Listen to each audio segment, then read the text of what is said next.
Hello, everyone. Welcome to Let's Talk Off the Podium. I have a really interesting person on the podcast today, Eugenia Forteza. Welcome to Off the Podium. Hello, everyone. Hello, Tigran. Thank you so much for having me. You know, I don't know how I came across your page, which is 360 of Opera. And of course, you act, you're a model, you're a singer, you do all kinds of different things. But specifically for your page, I'm a big fan. As you know, I try to log in and listen to all the things that you put out there, including all the live interviews that you do, which are really interesting. It's an awesome page with lots of interest from the opera world and across, not even the opera world. I'm sure there are many people who follow your page they're not singers, they're not classical musicians. They just like what you do. How did this vision come about? And I know you've probably been asked this many times, but for my listeners, how did this all come together? So 360 of Opera, I started it with the idea of it being a blog. It kind of came to me, it was a result of many years of being in school here. I grew up in Argentina, and I mostly got introduced to opera once I came to the States when I was 19 to pursue my undergrad. And when you grow up in South America and then come here to the States, especially and my school was amazing, Temple University Boyer College of Music, but it was still a state school. It wasn't necessarily a super fancy conservatory, but you just don't take anything for granted. For me, I felt like I was in a movie. It was really a dream come true. And in that approach, which wasn't even like that I set myself, naturally I was just taking advantage of everything. And I was so eager, to perform and to be in the opera. And very soon I had a wake-up call that I was not going to be in the opera my first semester of freshman year. And I was like, okay, it doesn't matter. I just want to be involved. So I started stage managing, and that really quickly I started discovering all aspects of what makes an opera production. And also, with this idea of not taking anything for granted, I was, Philly has a really great opera company. I would find ways to get student tickets, to do whatever, to go to the opera and really take in everything that Philly has to offer, which is a lot, and you're close to New York. So, and then during the summers, usually my work study for summer festivals was also in production, anything that was behind the scenes. And I ate it all up. I thought it was so interesting. And for me, it was kind of a no-brainer that you should know what's happening behind the scenes as a performer. And the more time went by, the more that became more important for me. And at the same time, I realized so many people, so many performers take it for granted, but also so many people in the audience have no idea what it takes to put on a show, which I think makes you appreciate so much more what you see if you have a certain understanding of what studying music is, what the life of a singer is, how you're gonna have good days, and one day you're gonna be really sick and you're gonna have to perform anyway. So it's very easy, to sit there and, judge when you have no idea. And I think this, for me, it was such a no-brainer that this is so important and that it should be part of the performer's education and the audience education. We talk so much about, the classical music audience having to, know the repertoire and how that makes it like maybe not so approachable. Sorry, I think that's bullshit. Yeah.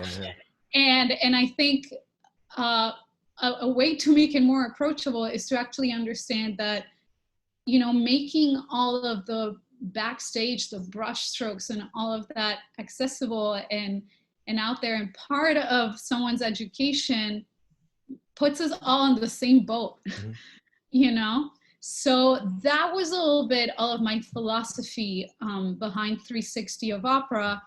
And it really came to me like one night I was at Carnegie Hall. I always tell this story because I don't know, I think it's funny. It was a concert of Ring Cycle Highlights, Wagner. I'm not like particularly a Wagner fan. I really enjoy, I think it's fascinating, but it just takes me to this, I don't know, I like kind of disconnect. It has this like meditation effect for me. And I was at this concert and I was there and it just came to me like, boom, it was like 360 of opera, blog, blah, let's do this. And I went home and I just started it. And it was also like kind of, it happened organically because this was right after I finished grad school and I had just moved to New York.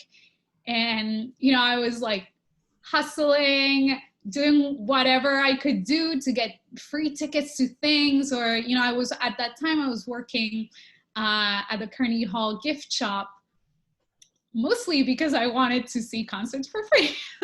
Because, you know, you can't afford it when you're a student. You can't afford it, so you got to get creative.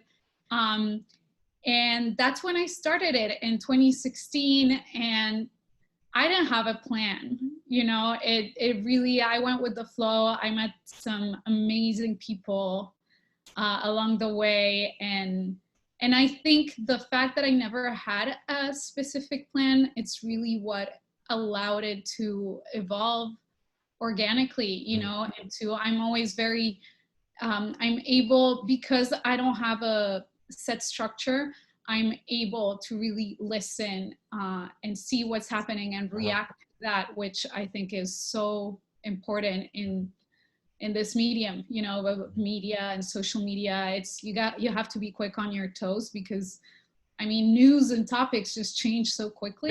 Yeah.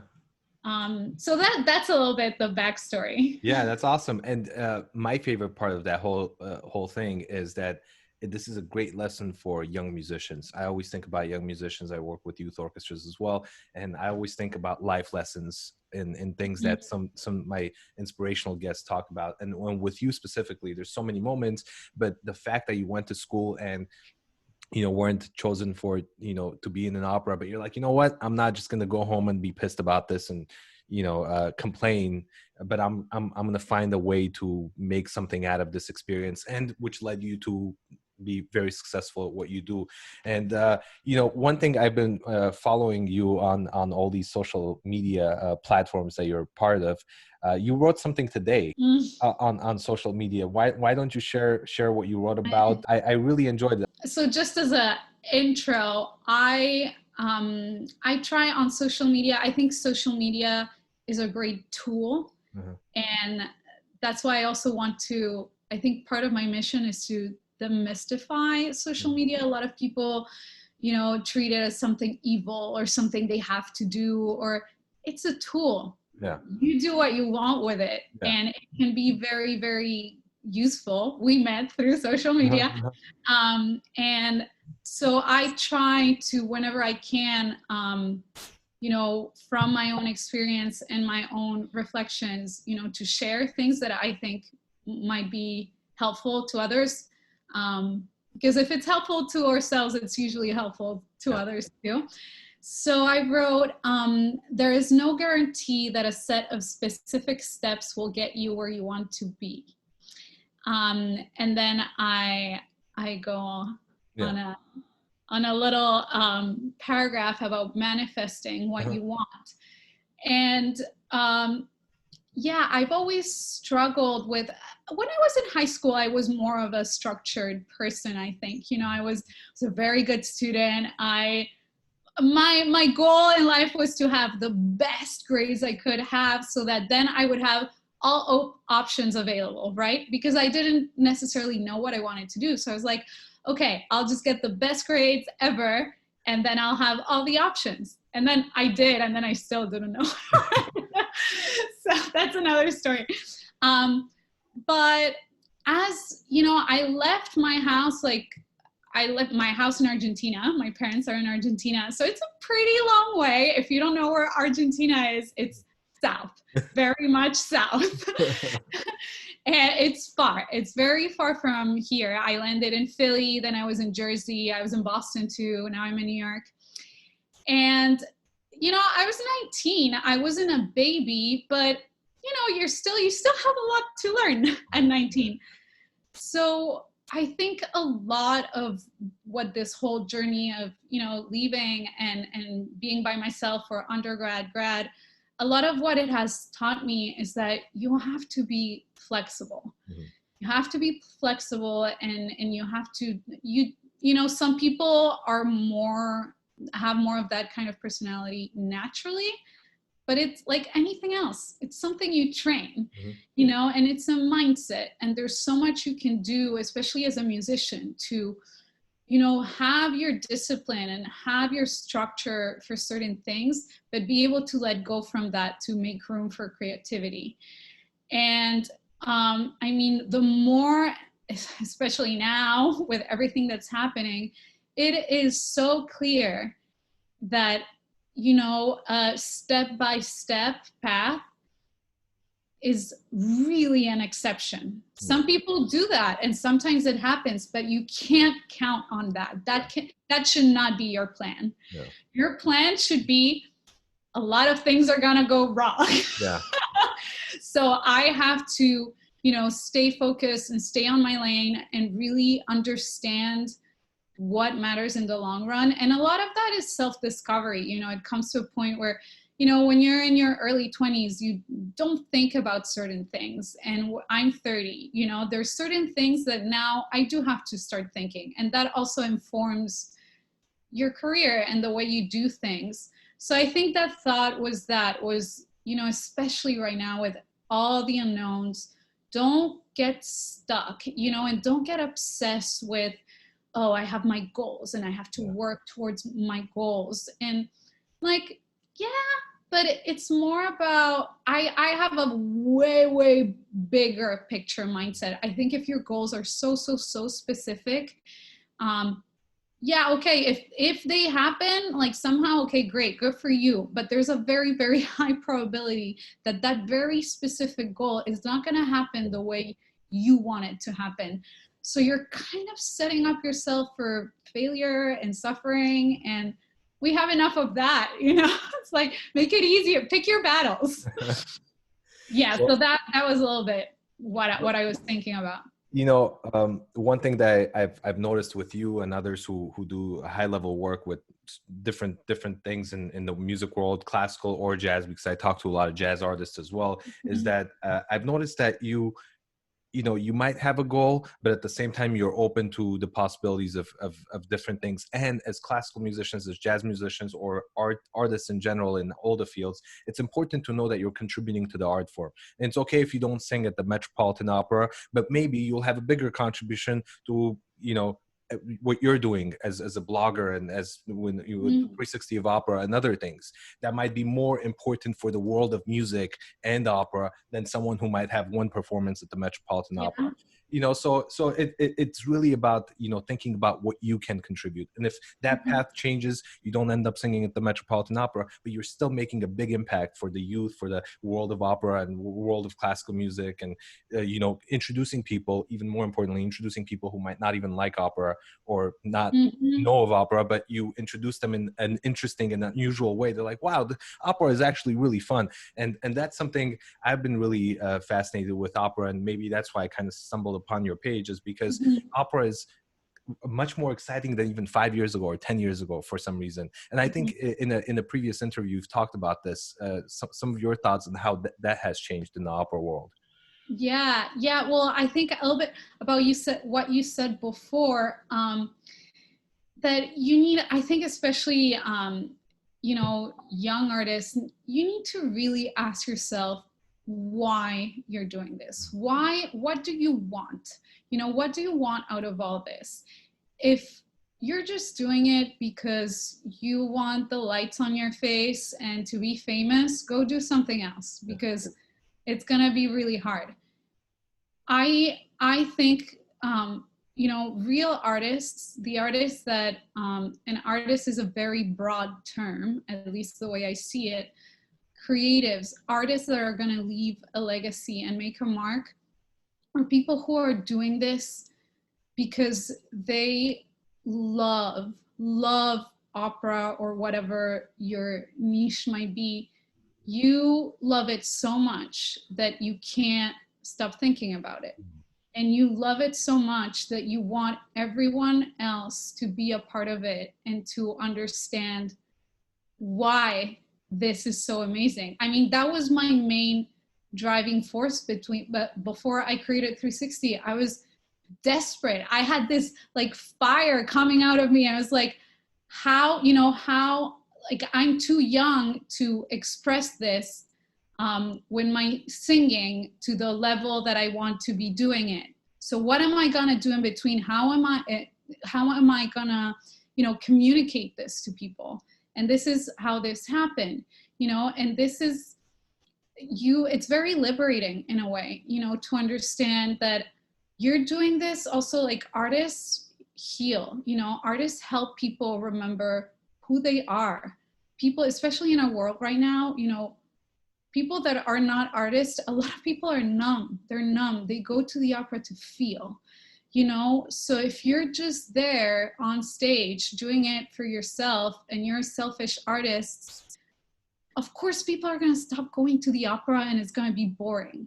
I don't think people realize it's not just about having a great sales strategy, or a great ad campaign.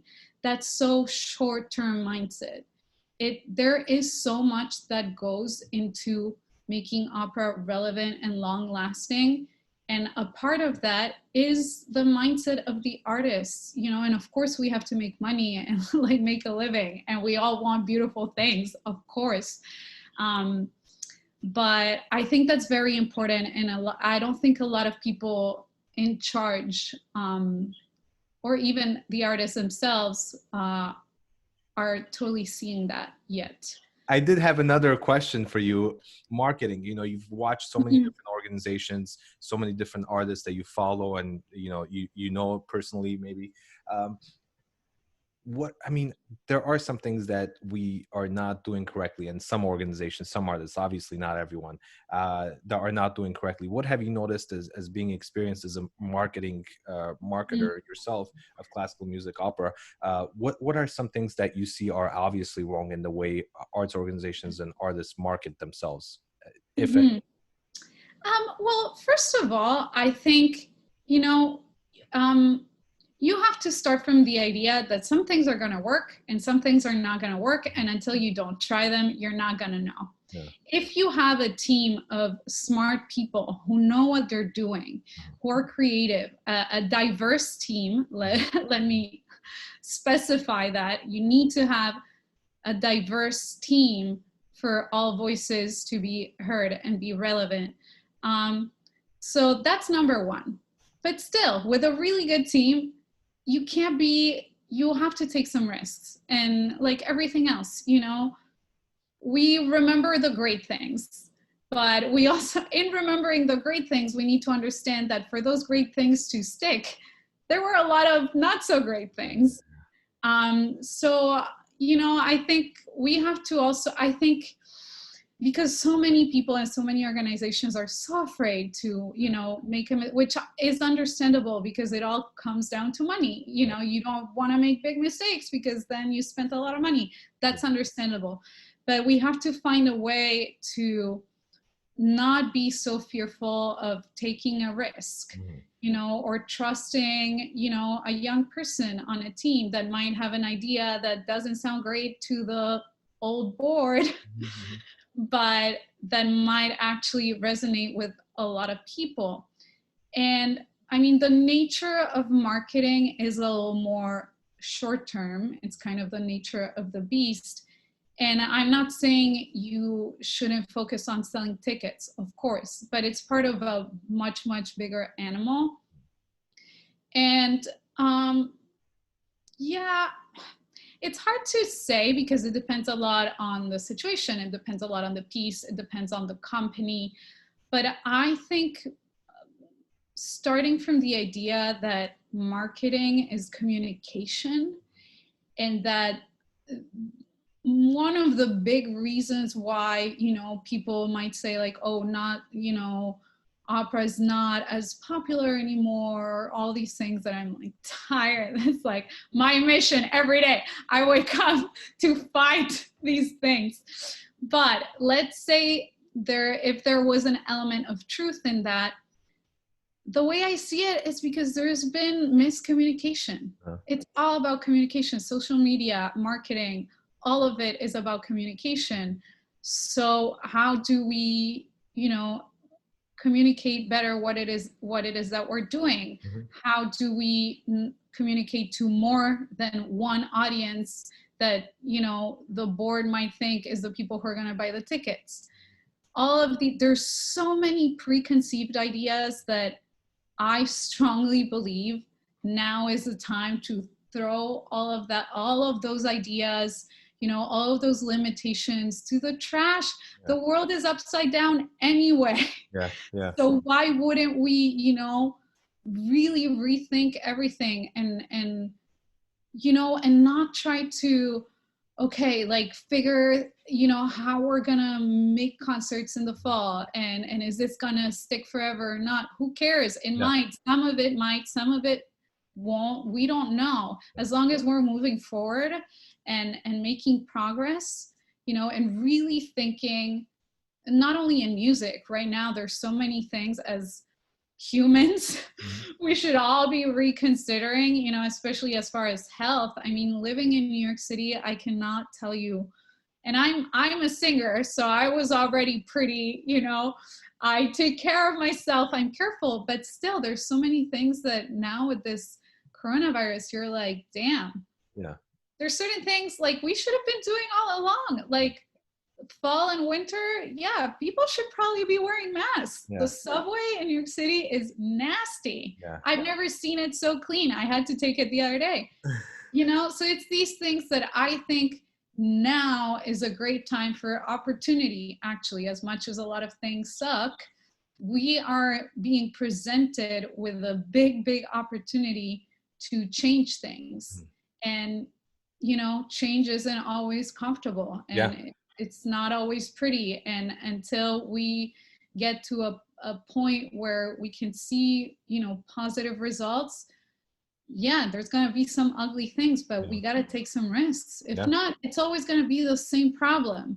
You know, the audience is old, like all these things, which also, again, I'm sorry if I can't curse, but it's also bullshit, because I see so many amazing projects filled with young people. This image that opera is old and you know, is not necessarily true, but people need to open their eyes to see that and get excited by all of the amazing things, like, you know, a lot of people are doing, and fund that, you know, and help those projects. And sometimes it's a little bit frustrating, I guess, is that some of those smaller projects, the ones that are starting out, they're not those big organizations that have been around for 100 years.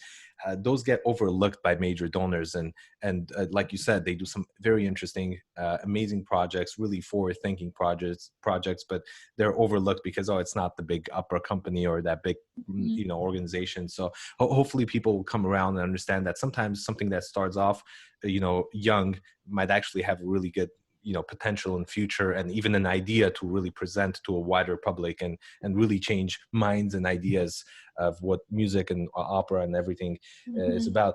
Going back to marketing specifically, one thing that I enjoy about you, and the reason why I asked about the marketing part, is because I think you do it really well, and I'm also trying to learn from it, just watching you. Is with you and some others who have really been so good about marketing, is that you put a little bit of a personal yourself in the marketing, but also you one thing I appreciate about you specifically is that it's always about the person you've brought on to an interview. It's always about, you know, promoting this other opera workshop or other things that you promote on your page, but you add a bit of yourself, which is, I think, interesting, because people do want to know, who is this person that started this thing, so I want to know who that person is. So it really makes it interesting, and I think that's a really good approach to marketing. along those lines, what are some interesting things outside of opera that you do? Because I know you do a lot of different, maybe working out and doing all these other things. Yeah. Yeah. Yeah. So opera came kind of later. I mean, later. I was still young, but it was most definitely not my first love. Opera, I would say, came into my life like when I was like 16, 17, I started paying a little bit more of attention, and it didn't come to my life from, oh, what is opera as an art form? This is so cool. It came because I started singing by accident when I was about 12 years old. I was taking guitar lessons, and my teacher made me sing. And then I started singing, and my voice was naturally, very classical sounding. And I started mostly with, like little things here and there, more musical theater. In Buenos Aires, there is some really good musical theater training programs. So I started doing that. But it was very obvious that my voice sounded so like naturally classical. So I kept singing. And then when I was around 16, 17, I started taking it a little more seriously, and started doing choir. My high school was bilingual. It was the French lycée in Buenos Aires. I'm French Argentinian. So we already had a bilingual. I was basically doing two high schools at the same time, the Argentinian program and the French program. So there was zero arts, no sports, which was what I actually was interested in. So I was doing all of that after school. So yeah, opera came into my life really by accident. And before that, I mean, my first big loves are sports. I played every possible sport you could imagine, but I trained more seriously in mostly in tennis. I also played a lot of field hockey. And then later, once I was here in undergrad, I discovered yoga, which changed my life. I'm a big yogi. It helped me not only physically, but mentally a lot.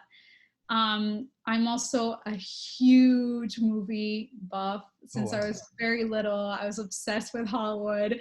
I love movies. I'm also an actor. So in the last couple of years, I kind of took that plunge and said, you know what, I've always wanted to act. Why am I not acting? Opera's great, but I also want to be an actor.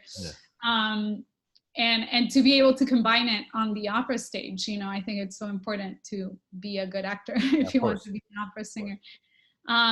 So those are a little bit of the things I really put my energy on besides opera. Yeah, that's amazing. Do you still play guitar? Not really. I never loved the guitar. My true love was the piano. And I hate having to say this because my parents are amazing and they've given me so much and so many opportunities. But the one thing that I really wanted to do, I was one of those kids that I wanted to play piano, but it was just not practical. My parents are not musicians at all. And my grandma's mom, so my great grandma, was an incredible pianist. And I don't know, at one moment before I said it too late, before I said I wanted to play piano, I was too little. They gave the piano away. I don't know. I don't even want to know the details. Basically, there was no piano for me. So in Argentina, it's very common to, study guitar. So they handed me a guitar. But once I started singing, I just wouldn't practice. I wasn't in love with it. Yeah. And you mentioned tennis. I'm a big tennis fan, actually. And there's an Argentinian-Armenian tennis player, David Nalbandian. Yes. Yes. He's amazing. I mean, he's from the generation, the one I grew up like watching, when I was really into tennis during high school. And then I moved to the States, and I play with my friends, but I mean, music school and opera is so intense that, you got to give yourself a break. Like I couldn't be competing in tennis. And So, but yeah, David Nalbandian is amazing. I mean, that generation of Argentinian players, there's many of them that Yeah, are had Coria, Gaudio. I yeah. mean, yeah. And that Juan Martin El is, Potro. yeah, he's amazing as well. So yeah, Argentina is so rich, both sports and a world of music and arts in general. It's I hope to be there one day. I've never been. Oh, you love it. It's an amazing country. It has so many incredibly talented people, incredibly creative people. It's a beautiful country with so rich in resources. It has had a complicated political history, a complicated economic history, like many countries in South America, but the people, they're some of the most creative people. They're all over the world. You're always find an Argentinian hanging around. That's awesome. Advice, and I know you're still young and you're still, you have a long career, but advice to young musicians. Something that has become very clear to me in the past couple of years, and also in discussion with other singers and friends, because I know different people have different approaches, but I strongly believe that you need to be building your mindset at the same time as your skills. Your mindset and your head is a part of your skills. Mm-hmm. And especially in opera, there are some people who believe you should only be working on your technique, and until you can't phonate correctly, you shouldn't even think about, I don't know, acting or setting foot on stage, which to me makes no sense, because especially in opera is a discipline where you are putting so many things together. It's about coordination. Not only that, but your instrument is your body. Your body changes a lot, especially for men, it changes, but for women, it changes. You have 5 puberties if you're an opera singer. And so, ideally, the goal of a technique that works is a technique that allows you to adapt to those changes. But it's very hard to achieve that kind of technique when you're so young, so there are so many things I believe you can be working on at the same time, and that a lot of people overlook. And, you might spend years and have a great technique, but if you didn't put it in the practice along the way, I'm not telling you to go sing a Wagner role when you're not ready, but there's so many things you can do along the way to practice those muscles of getting in front of people, of having to put all the things you're learning together on stage under pressure, because I sound great in my room when I'm practicing,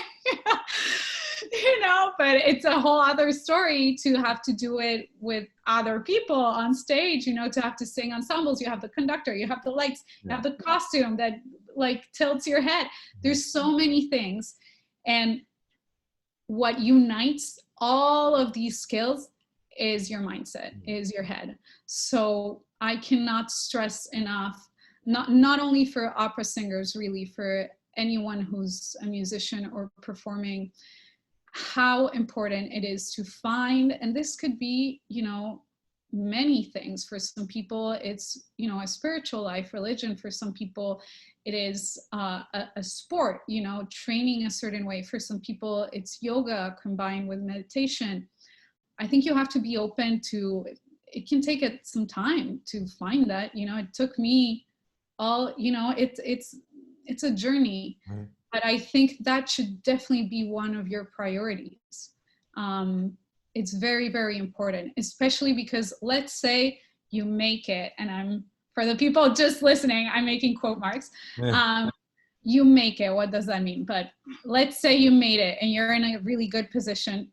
You're still gonna have problems. You're gonna have problems when you're a star, you're going to have problems when you're a student. There's always going to be different kinds of problems. So your ability to deal with those problems and to not fall into a hole, you know, and still show up and do your performance, that depends on your mental stability. And you have to nurture that. You don't like buy that at the grocery store. That's amazing. I love it. This is great advice. And, you know, for those who are just listening, check out the YouTube version as well, because you have a fantastic studio. This is my living room. Oh, it's great. It looks great. Setups today. I'm usually for my 360 checks and I'm in the room. Those are the two options that I have. It's a small New York City apartment. Yeah. But I do have a great brick wall, I have to say. It's beautiful. That's beautiful. Again, you're so flexible with 360 of opera and trying on new things all the time. What's next? You know, maybe you don't want to give away all your secrets, but something that you can talk about. What's next? What are you working on? So I'm taking something interesting, and to insist on this point that you should be flexible. I sang soprano all my life until August of last year, when I had a sinus and deviated septum surgery that I needed for a long time, but until I didn't, you know, find the right teacher who told me this is what's happening to you. So to also not overlook, especially as a singer, you know, when your body is your instrument, not overlook your health. I mean, sometimes you don't know what's happening to you. And I was making progress, but I was always encountering some limitations with my breathing. Well, it turns out I could not breathe my entire life. I could not breathe properly. And of course, it was affecting the way my resonance, it was affecting the way I spoke, the way completely logical. So I finally had this surgery, and not only I feel much better, but I'm a mezzo soprano, which, I mean, I've always wanted to be one. So for me, it's great. But a lot of things like finally made sense to me, you know, technically. So for me, actually, this time has been very useful because I needed it, because I've been, you know, working a lot on building a new technique, building new repertoire. You need time to study. I'm also, so in August, I'm participating in a festival, role prep festival of Russian repertoire. I've always wanted to sing in Russian, and I just never had time. I speak a lot of languages, but Russian is not one of them. Uh-huh. And I never had time, you know, because it's a whole other animal. So now I have time to work on that. So that's something I'm doing, and I'm very grateful for that opportunity. And then in September, October, I have a contract that did not get canceled, which is very exciting. Wow, okay. I'm doing Fedora with Teatro Grattacielo here in New York. And I think for now, the plan is we're going to do the performance in the theater without an audience, and they're going to record it. Mm-hmm. As far as I know, that's the plan. I can say it because it's been announced. So I'm really looking forward to that. As far as 360, I go with the flow. I go with the flow, and I literally like sometimes just like sit there and think, and ideas will come up. But really my goal is to always be in constant collaboration and meeting people, and you know, there's so many, I'm on social media a lot, and I see so many great projects pop up right now, you know, and maybe not all of them are gonna necessarily have a long life, but it means that people are out there trying to make things happen, and you know, they're pushing themselves and they're pushing the boundaries. And you know, I really, really hope you know, this whole situation gets better soon, because we all need to work. People need art. Mm-hmm. We all need this to get better. But there's definitely something to be said for this time and this uncomfortable situation that really pushes everyone to get really creative. So yeah, as far as 360, I think I'm definitely going to continue these live interviews that I've been doing, because they've been really so interesting. I think they've resonated with a lot of people. So I'll definitely continue that, and then we'll see. Surprise. That's awesome. Well, thanks for joining me. It's been a pleasure. We could go on talking about all kinds of different For things. sure. Maybe we'll do this again in the future. Anything else you want to add before we end? You can find me at Forteza Eugenia or 360 of Opera. I'm on all social platforms. My website is eugeniaforteza.com. And yeah, I'm always open to hear proposals, ideas, so you can contact me anytime. And thank you so much for having me and for tuning in to my chats. I always love seeing you there. You're the best.